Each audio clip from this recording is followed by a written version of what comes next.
How we doing, class? I wanted to take some time today and create another video for Chapter 2 for a couple of reasons. One, we are going to have somewhat of a condensed week this week with Chapter 2, being that Thursday's class, I want to spend a decent amount of time in Thursday's class talking about Project 1. In addition, Chapter 2 is very critical because Chapter 2 is what you're going to need for Project 3, particularly the outline for the social media marketing plan. So that said, let's get into Chapter 2 so you have a video for it, you have this overview, and perhaps that could cut down on some of PowerPoint time in Tuesday's class. So what we have here is the chapter is trying to start off with this idea of strategic planning.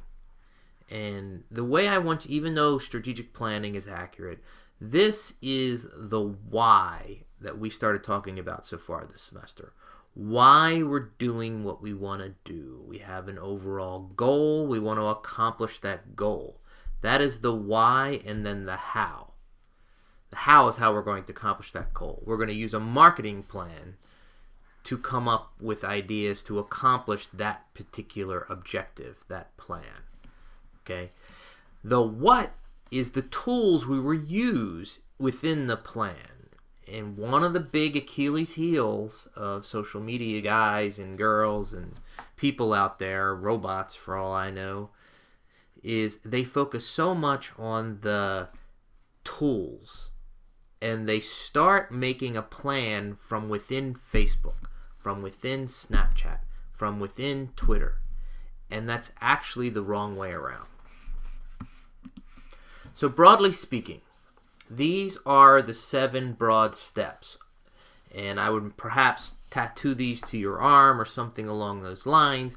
But this is what you're going to accomplish in your project in page 3. I most expect to see these headers. Now, slides 4, 5, and 5 here are directly out of the chapter. They're on pages.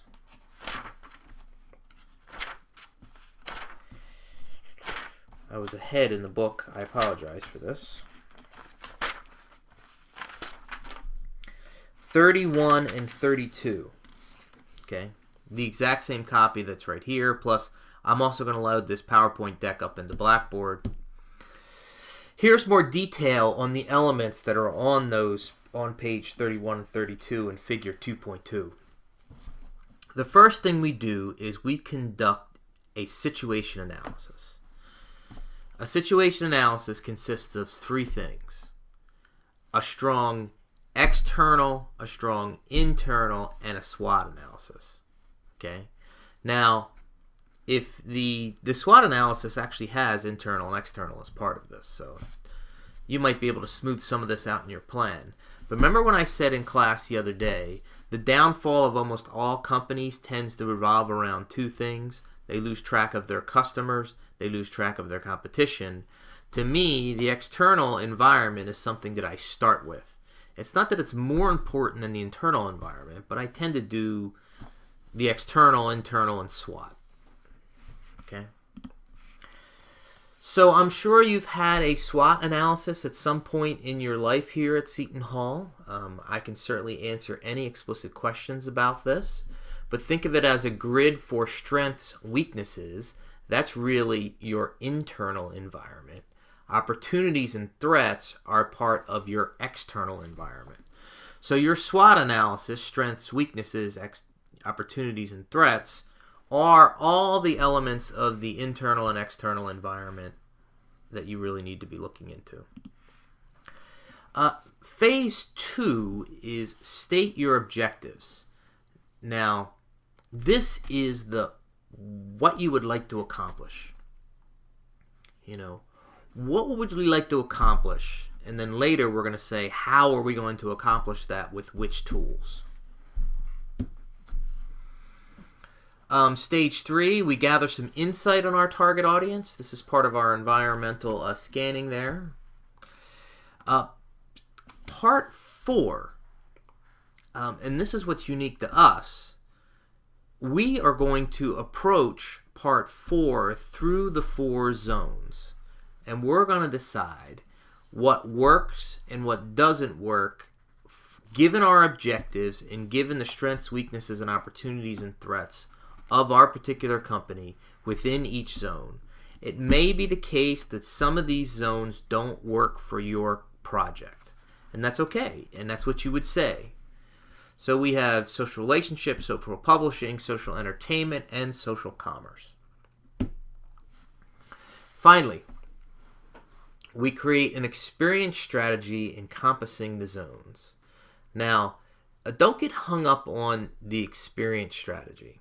Just say, we create the plan. You know, sort of like part 4 is, these are the zones and this is what we're going to do. Part 5 is, this is, with the zones, the overall play going forward. Some further detail on an experience strategy is, what the message is going to be, how you're going to position yourself versus your competition.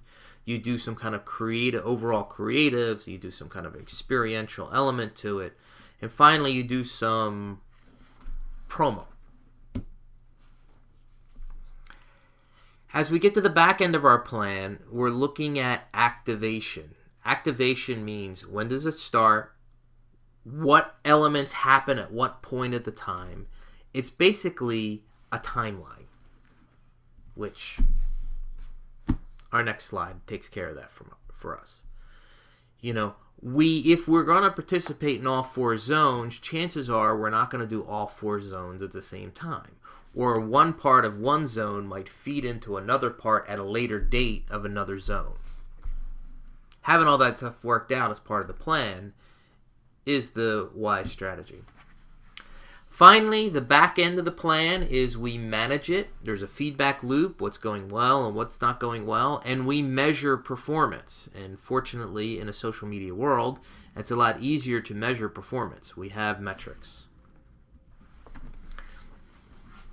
The last couple slides I want to show you are some other interesting stuff in Chapter 2. Now, within social media marketing, the book likes to talk about these 3 phases.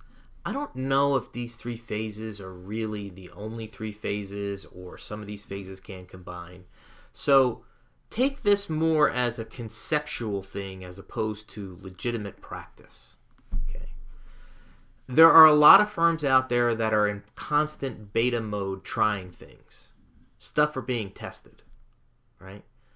So call this like super beta.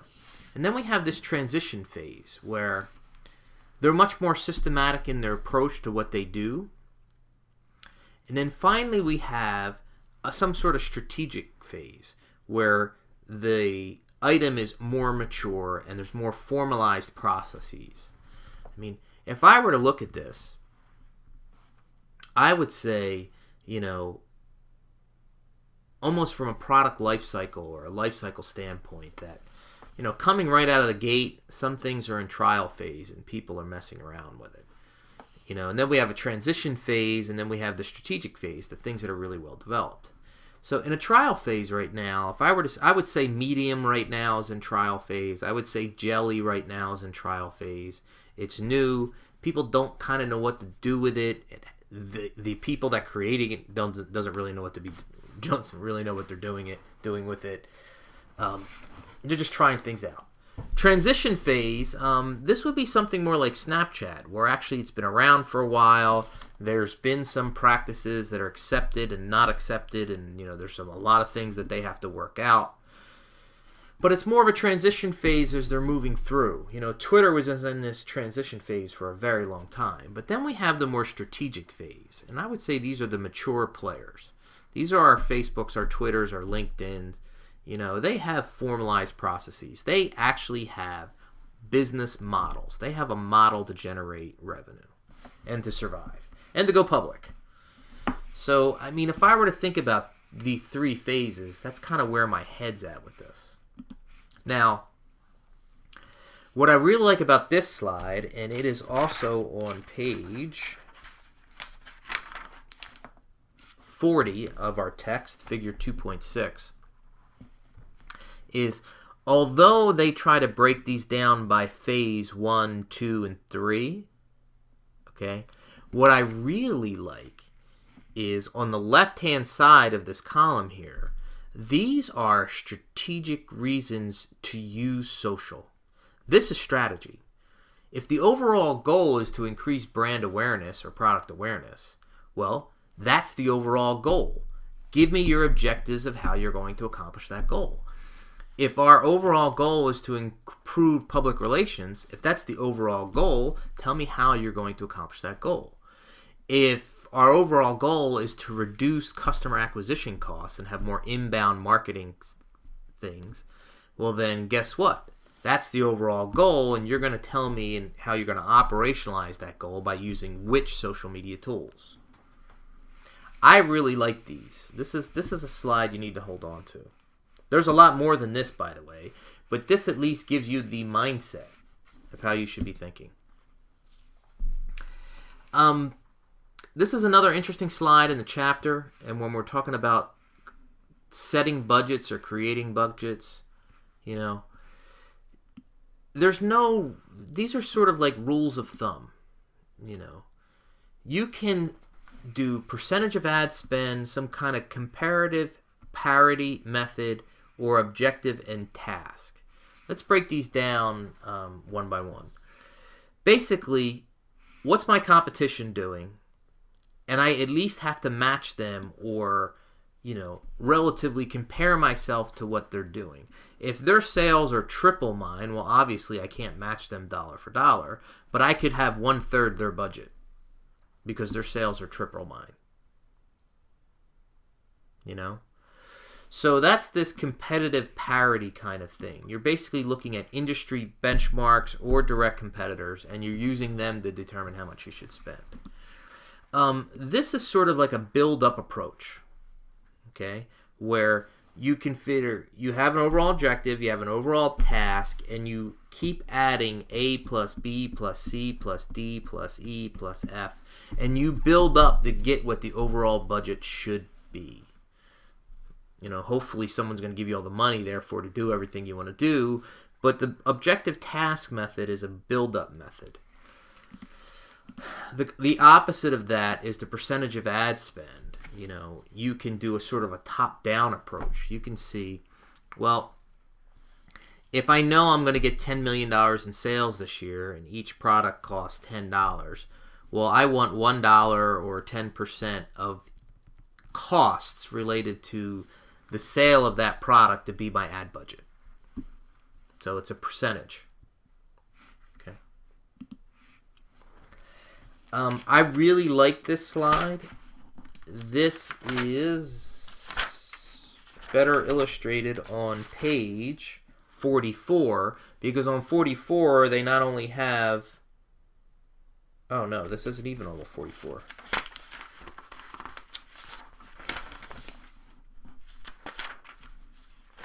Oh, this is the more simple version of it. This is on 36, okay? This is a retailer. They're, I think they're more down south, if I'm not mistaken. I know they're in Florida because I used to live in Florida, but I'm trying to remember if they go outside of Florida. And this is an example of them going in and out of each zone. This is a retailer, so they really haven't done anything or really want to be involved in entertainment yet.